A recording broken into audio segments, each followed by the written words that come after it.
All right, here we are. We're live for both the truck race at St. Petersburg or Pittsburgh. Is it Petersburg, Pittsburgh, whatever?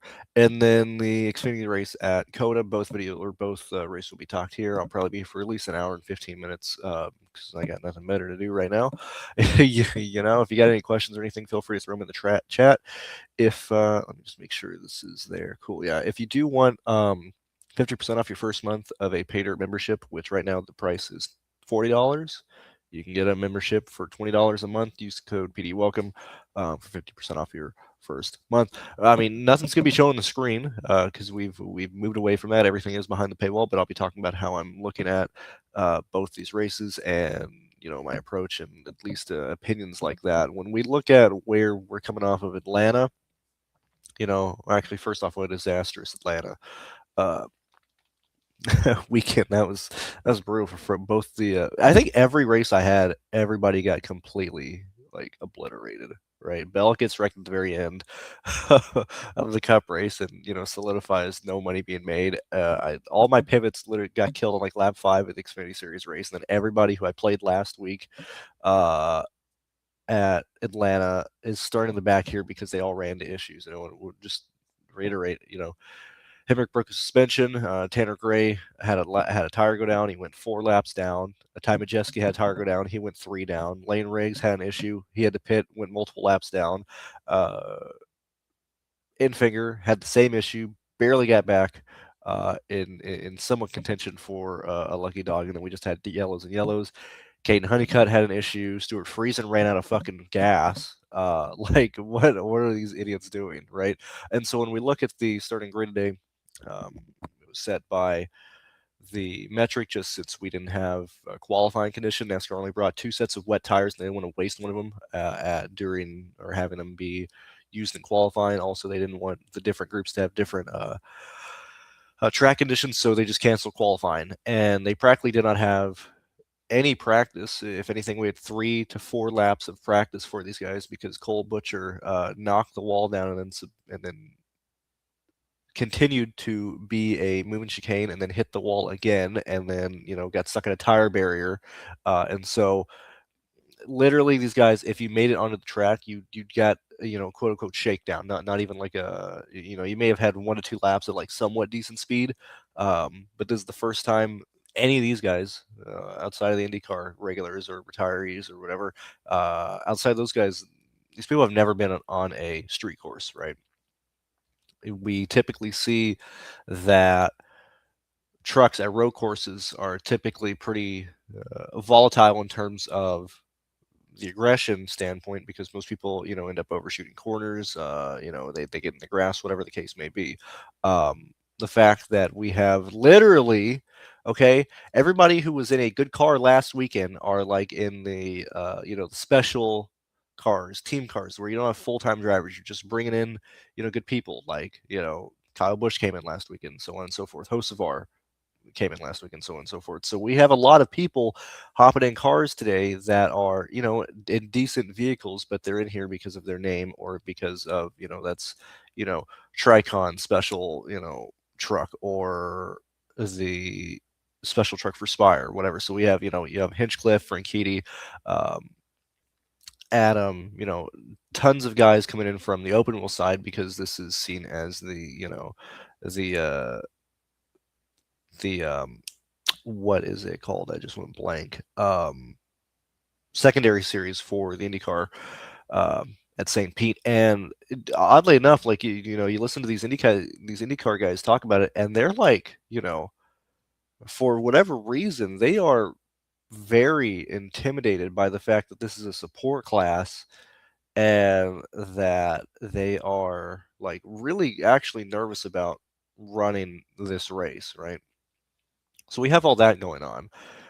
Yet again, compared with or compiled with where everybody finished last weekend, being a major uh, reasoning of where these guys are starting, you have first off in the back your final 4 starters: Hill, Mayer, Hemrick, Sutton, real cars. We would not have that if we had qualifying happen. We then have Eckes, Gray, Riggs, Enfinger, and Ty Majeski starting the back half of the field, right?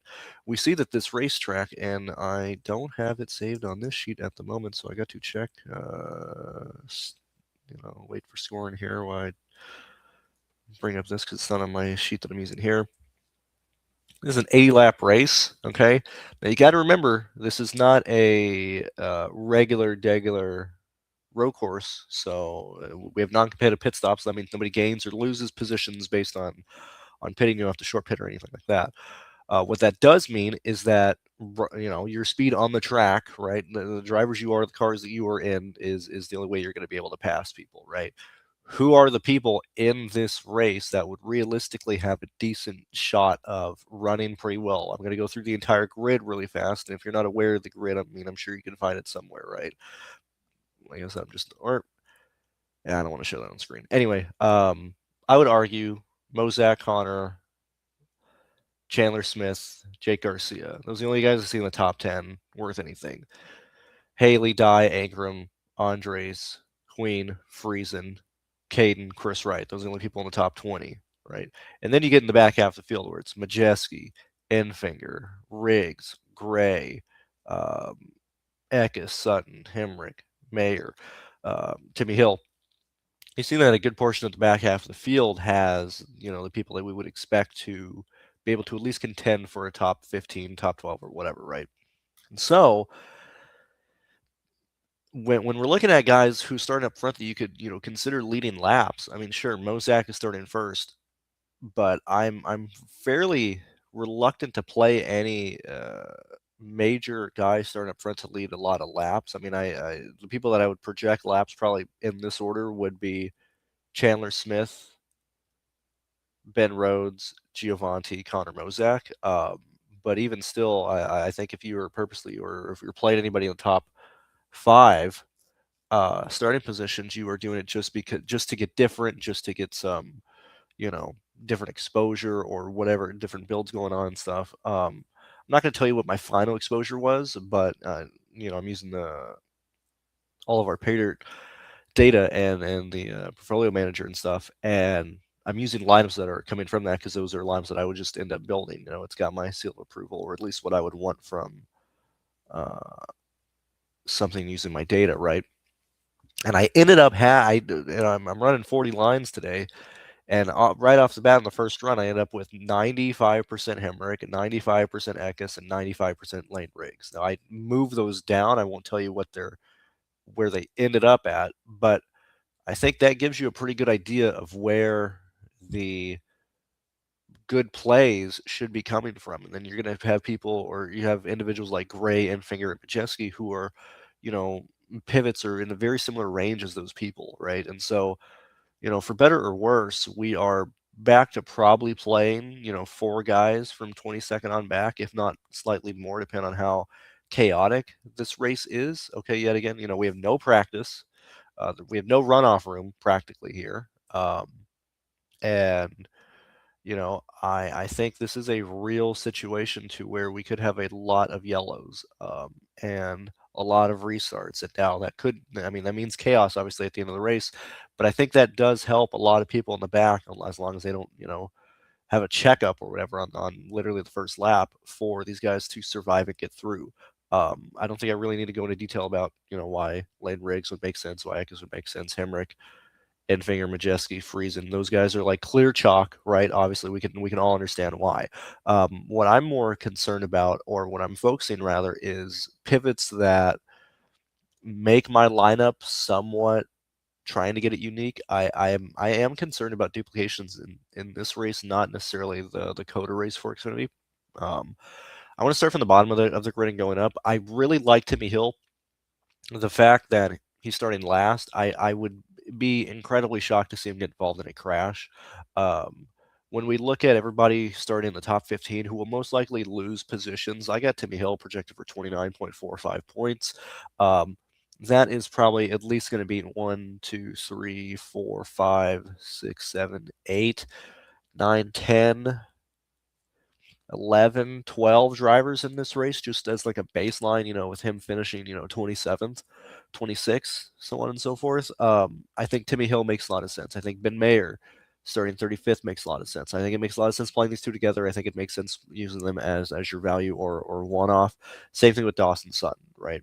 I have no real interest in playing any of the Reum trucks, any of the auxiliary, back markers and stuff. Carter, Nathan, Derek White. I really don't want to play them. I don't want to play Jackson Lee. I don't want to play Frankie Muniz.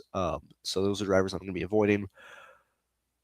When I now look at pivots of where to kind of finalize my lineups and stuff, pricing's allowing you to get in the range of Friesen, Queen, Andres, Tyler Ankrum, Justin Haley, Jake Garcia pretty easily. I seem to be leaning towards Andres starting 14th just because I think his experience leans slightly over Brendan Queen. I think his value makes him better play than Tyler Ankrum. And he seems like a guy that I'm going to be interested in quite a lot. Now, there is a case to be made for somebody like Chris Wright. If the race is expected to be crazy, a driver who, by definition, wrecks people, involve a lot of wrecks, especially at road courses. There's been so many times over the years, if you've played any of this stuff for more than 3 years, you've distinctly seen Chris Wright run 9th, run 8th, run 12th, and then get, either cause a crash or get wrecked out at the very end of the race. Okay, if everybody in this field is expected to race like a freaking Neanderthal, then Chris Wright starting 20th doesn't seem like that bad of a play. Like, he should realistically run 15th, 16th all day, regardless of once people shake through the standings and kind of filter their way into where they should be. I think Chris Wright is a pretty good pivot as well.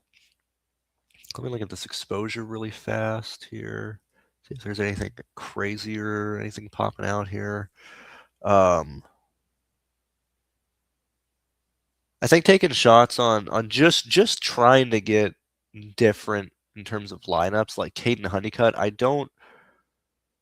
He's starting 19th. Now, clearly, Majeski, Lane Riggs, these guys are way better than Caden, right? But just for the sake of not having 90% of Lane Riggs, not just using somebody to get different. That's kind of where Caden Honeycutt's fallen in line in my exposures here. Let's see. Like I said, I really tried to stay away from playing quote unquote bad teams, but it really does seem like I'm not chasing a early lap leader or anybody really starting in the front half of the field. Not front half of the field in the top 10. I do have some Jake Garcia. I do have some Chandler Smith, but nothing to really write home about. Let's see. No problem, John. I know you're not going to the cup race, but my buddy wants to. I don't know what side. I mean, just do it, right? I have no. I have very little experience with sportsmen and stuff just because I'm in Texas and I just can't do that. I have dabbled a bit on DK predictions, even though their odds are pretty dog shit. But I think the best time to bet any top 10 or whatever is before practice and before qualifying. After that, the lines are going to get much more accurate of where they should be. I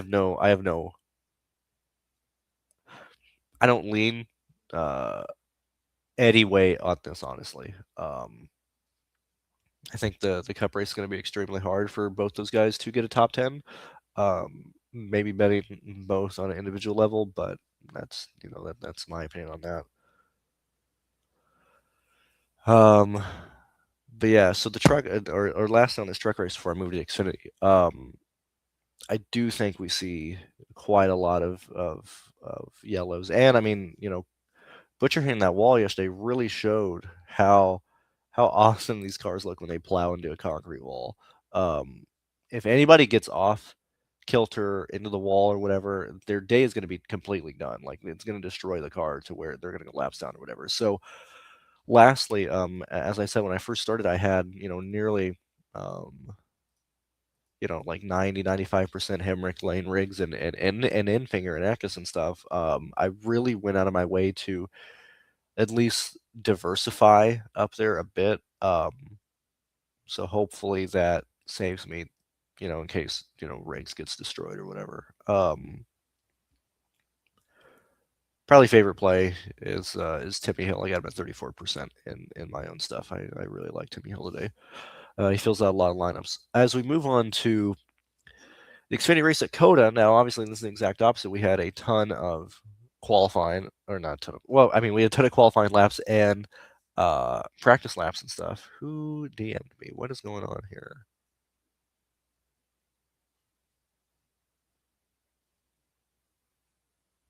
Interesting. I will get back to that in a minute.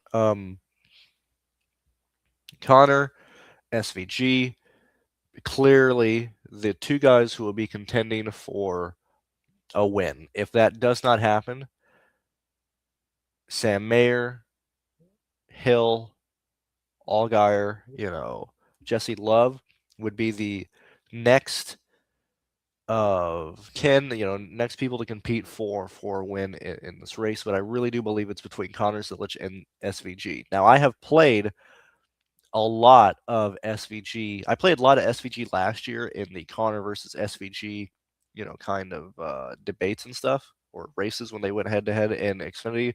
And I wish I played Connor last year. So I prefer Connor over SVG. Now I do have these two guys projected for first and second. I have them for the top and second amount of laps led. Same thing. I mean, it should be these two guys competing for the race. Okay. If Connor, for whatever reason, falls out of the race or falters, SVG should win the race. If SVG or whatever cannot compete with Connor, Connor should win the race. It's just as simple as that, right? They're expensive for a reason. And it's very, very difficult, if not impossible, for both of them to work in a lineup together. And I mean, this race is 65 laps. Unless we have, like, I'm going to tell you right now, as a baseline, I have Connor starting where he finishes, leading 26 laps, 18 fast laps. That's 59.6 points. Depending on what the field does, okay, now everybody qualified where they should be, but depending on where the field finishes, that could be the highest score on the slate at 59 points, right? And if that is the case, then I would think that he should be able to work into the winning lineup with a bunch of people scoring either 40s or high 30s at the very least. Okay.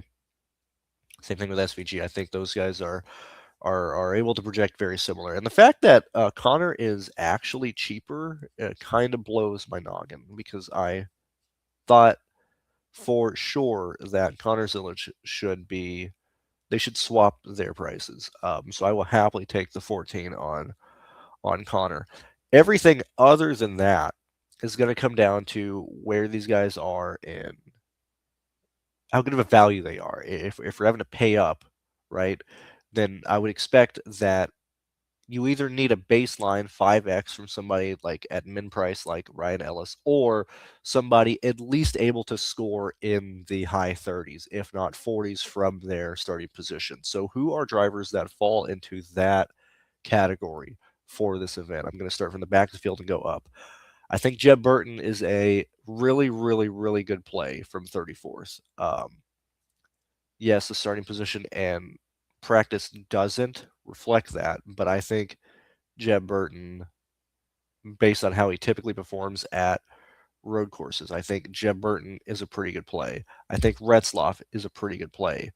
I mean, obviously, yet again, Brendan Poole, if he's just not too expensive starting 26th, he should be able to gain 8 positions in a race like this.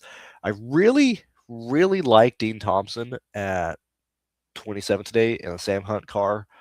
We've seen Dean Thompson run decently well. Like once he got, I mean, you got to remember we're watching like children drive around on these stupid tracks, right? Brent Cruz, child, literal infant child at 17 years old started 7th today. We were watching children develop, right? So yes, Dean Thompson used to wreck a ton of stuff, right? because he was like 12, right? Okay, he's ran a lot of races now. He's ran a lot of ARCA, and has ran pretty decently at um, road courses in decent cars once he like stopped, wrecking. Like these guys are young people, right? Um, so those are the guys in the back of the field that I can realistically see kind of, hitting that like minimum 36, 37. In most situations, Harrison Merton would probably jump on that, but I don't really want to stretch too high into the pricing yet. I'm looking through if there's anything else that I need to really worry about. I will say that I do have exposure to Kyle Sieg, JJ. I'm only running 25 for this one because I think this race I'm more concerned about duplication, especially if Connor or SVG are optimal, because they're, due to how expensive they are, it puts a lot of kind of more ownership on these, 5x plays or these guys who can perform very decently, because I think you have to play cheap guys to be able to afford the expensive dudes, right? There's only a certain amount of cheap guys who can actually perform, and if you're getting too crazy, like I don't really want to play Balicki over Poole, Thompson, Retzloff, Jet Burton, right? Yes, Balicki could work. Yes, Blaine Perkins could work, but I just think those guys are better than them. And I don't really want to just be burning lineups trying to get, the low owned, 1v1 in the value range when uh, this race could potentially be very, very duplicated. Moving up through the field, I think that the Joe Gibbs cars have a real good chance at scoring 5x in the high 40s. Okay. Taylor Gray specifically, we've seen Taylor Gray really compete last year. Just, yellows and other situations didn't allow him to finish some of these races where he probably should have. But I really like Taylor Gray today. I like Jesse Love starting 11th. I like Williams Wallace starting 15th. These are drivers that I'm interested in getting to.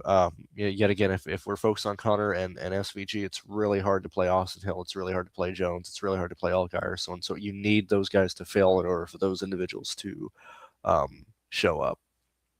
When I first ran my stuff, I was very heavily pushing Connor Zilich.